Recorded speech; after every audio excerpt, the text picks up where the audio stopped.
Hey guys, welcome back to DailyMix. Sam and I recently did a question and answers video for you and it got such great feedback that we thought we would do another one. So we have taken questions from Twitter, questions from the last video, and hopefully we can answer some more of them for you today. Okay, this question is from Buv Vlogging. My under eye concealer won't stop creasing and sinking into any fine lines. I use Collection 2000 Lasting Perfection Concealer, which you guys rave about.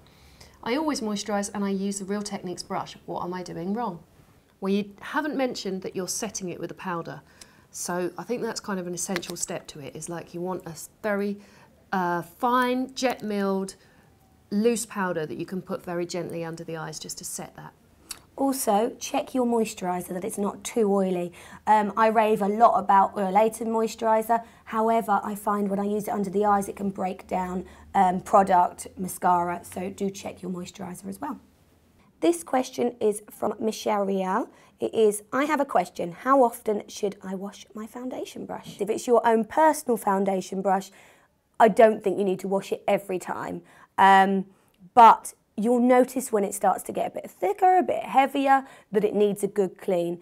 Obviously, if you do have breakouts, wash it much more often because the bacteria will hide in the brush. So yeah, you don't have to do it every time, but as often as it feels like it will need. If you're working on other people, however, you must wash your brushes after every single client. Okay, this one is from Lucy Jones. She says, hi Sam and Nick, I'm going on my school ski trip and we are going to this water park. Wondering if you could recommend a waterproof mascara and concealer I could wear that won't budge or bleed when I rub my eyes, and I would prefer to get it from Boots or Superdrug. Thanks so much, I really love your videos and value your opinion.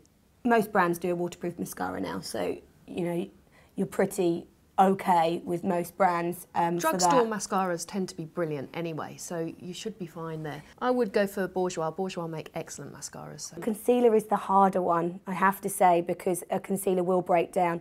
I know Makeup Forever do a lot of products that are great at not breaking down in water, but you can't get that everywhere.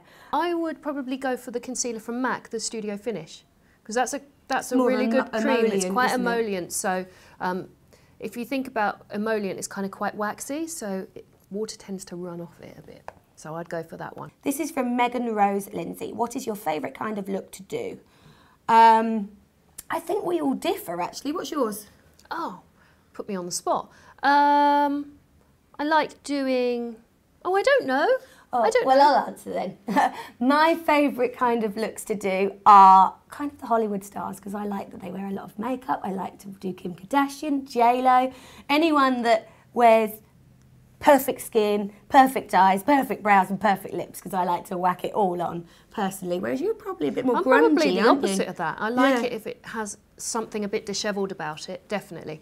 And right now I particularly like to do makeup on other people, because I'm kind of bored of my own face. Right, this question's from Sahira on Twitter. She says, do you think lip plumpers work? Yeah, they do. They work differently on every person. Basically, they work by inducing a mild allergic reaction on the lip. Sounds a bit grim, actually, doesn't it?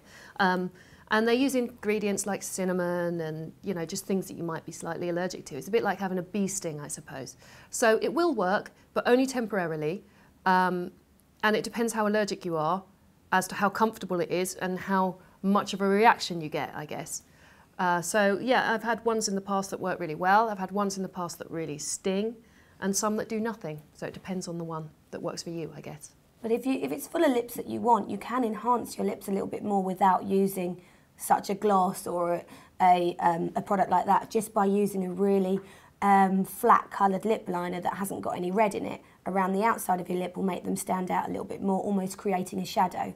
Because I personally can't use those stinging lip glosses, they just make me dribble. So I just look glamorous and then I'm throbbing at the mouth. So I think, yeah, each to their own, but there are ways you can make your lips look fuller without having surgery and without using something that's going to make them sting.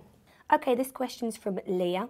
What's the best product or must-have for mothers on the go? Well, actually, this morning I was a mother on the go and then I just popped on a lipstick. So the only thing I did was kind of groom my brows nicely, and I put a little bit of foundation on, no powder, and a bit of cream blush.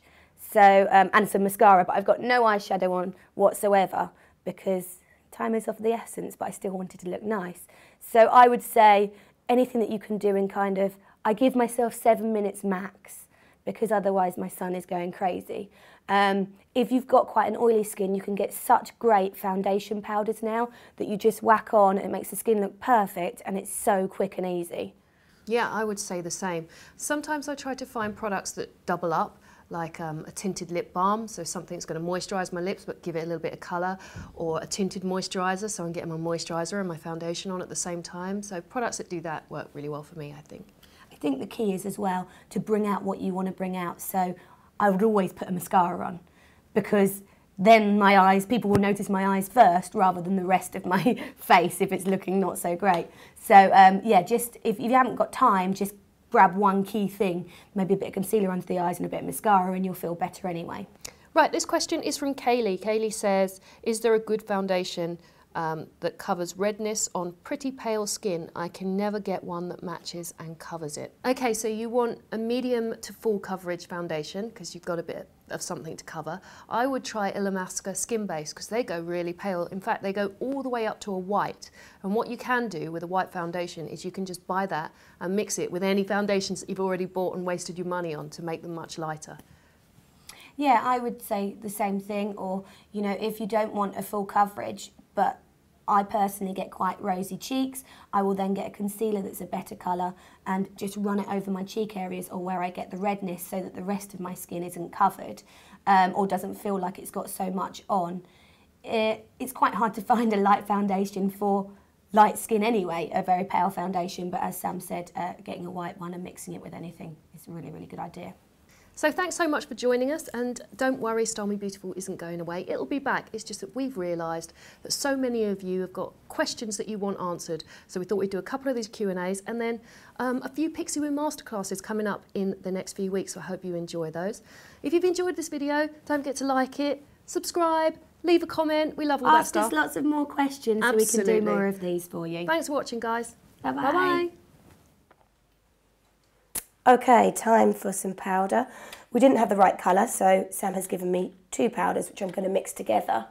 But if you watched some of our other videos on here, you'll notice that we quite often mix the 2 powders.